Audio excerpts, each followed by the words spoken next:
looking at raw material for bonsai in the form of bare-rooted trees. You get these from specialist nurseries that mass-produce trees, mass-grow them, and they then sell them without any soil and without any pots, but pretty cheap. Order size, um, often monetary value, so £40 or $60 or whatever from the country you're in. There's also a certain time of the year that you do it, so they'll only ship them, deliver them, send them from November. You can just see me modeling all the different trees that were in the box, having a look through them, trying to work out what's what. Some are better than others, but this is a good way to get material that's 4 to 6 years old. I mean, you can decide how big or small you want the trees. You can choose a 1-year-old tree, or you can choose a 4-year-old tree. It's often on size. So I think these are all between 40 and 60 centimeter trees for the pines. The trees out from November through to February, but they often run through a pre-order system. So you'll put in your order in March, May, June, all the way up to November. Come November, most of their trees stock will have been pre-sold.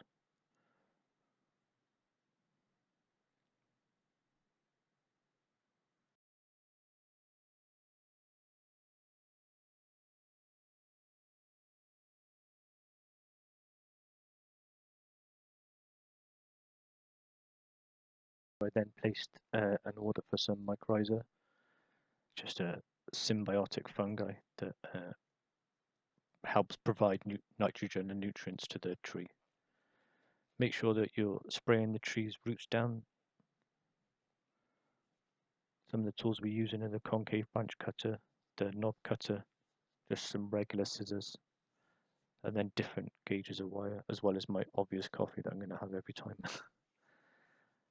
I think we've got 3, 4, and 5mm aluminium wire here.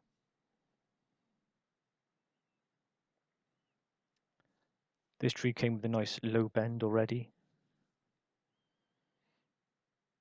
Lots of low branches. This branch looked good, but the problem was that it had a really, really long stretch with nothing in it.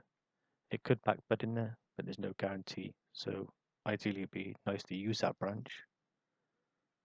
But then we've got lots of little branches underneath that we could use if we can. Some of those were dead though.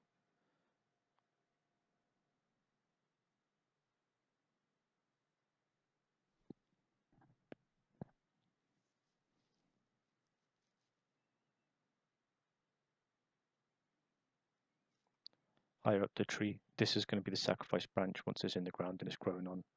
Going to remove most of these so that the energy is redirected lower down into the lower branches. We don't want all the energy up here in the tree.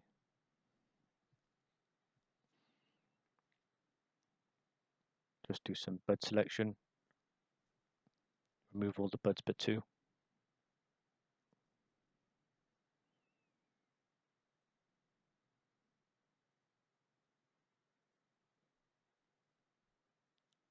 Trying to choose 2 that were a similar size, so I was just taking my time trying to decide which ones. Looking at the roots, trying to comb them out a little bit with my fingers.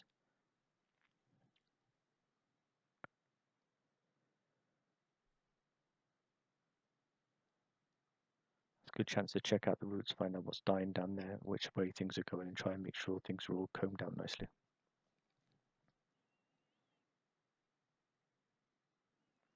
So we've cleaned it up a lot now, removed a lot of the dead branches. There's still a few more.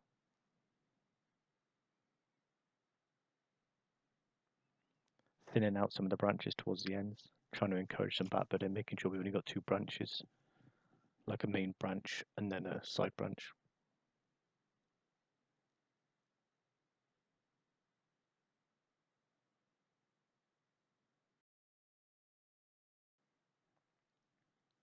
And this is now the next tree. Again, doing the same thing, cleaning it up. Thinning the needles, the buds, I did actually thin the needles afterwards and remove a lot of the 2-year-old needles or the 3-year-old needles.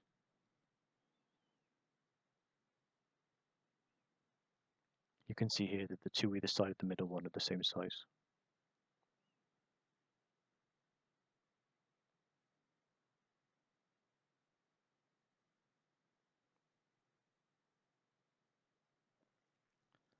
Too many branches in this area, so thinning that out, making sure that the lower branches don't get shaded and that all the energy isn't being directed outwards.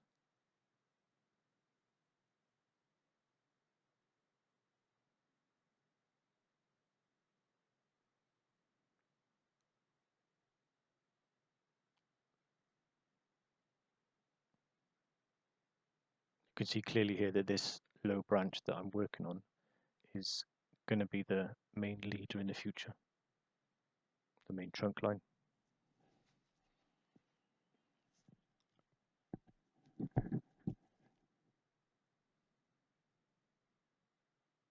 So we're thinning it out, we're looking at the needles slower down, just seeing that we can get some backbudding going. It's got a nice curve low down.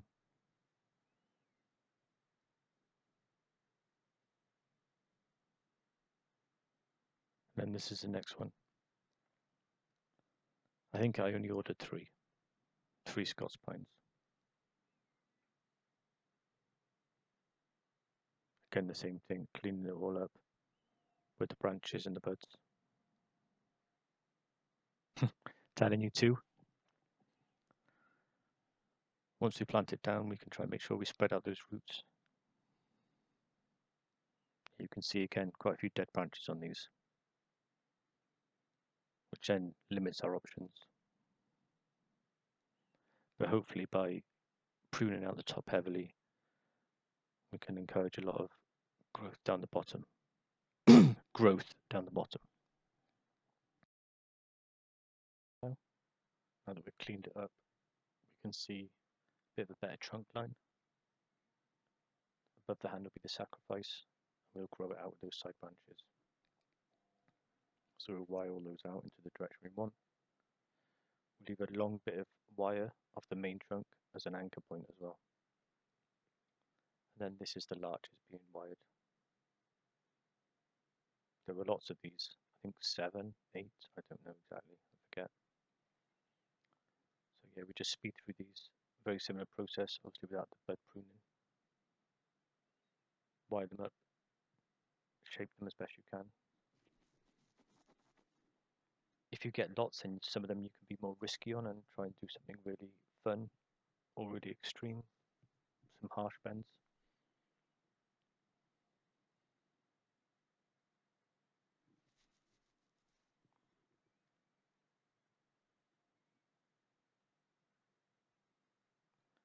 Make sure with larches that you're pruning back the tops heavily.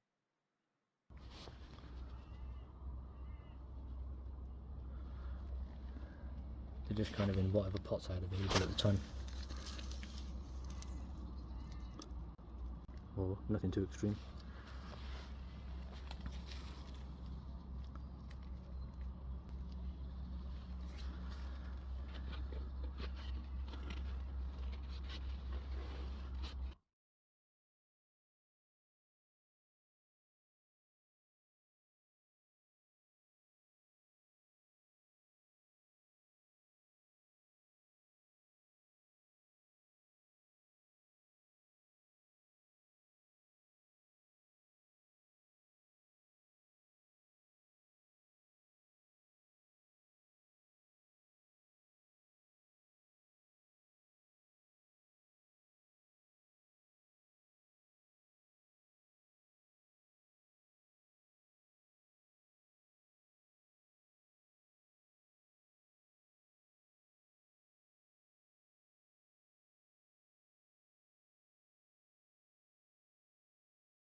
I'm trying to get a good angle, can't really see it. You can see that this one was folded underneath itself and back on itself.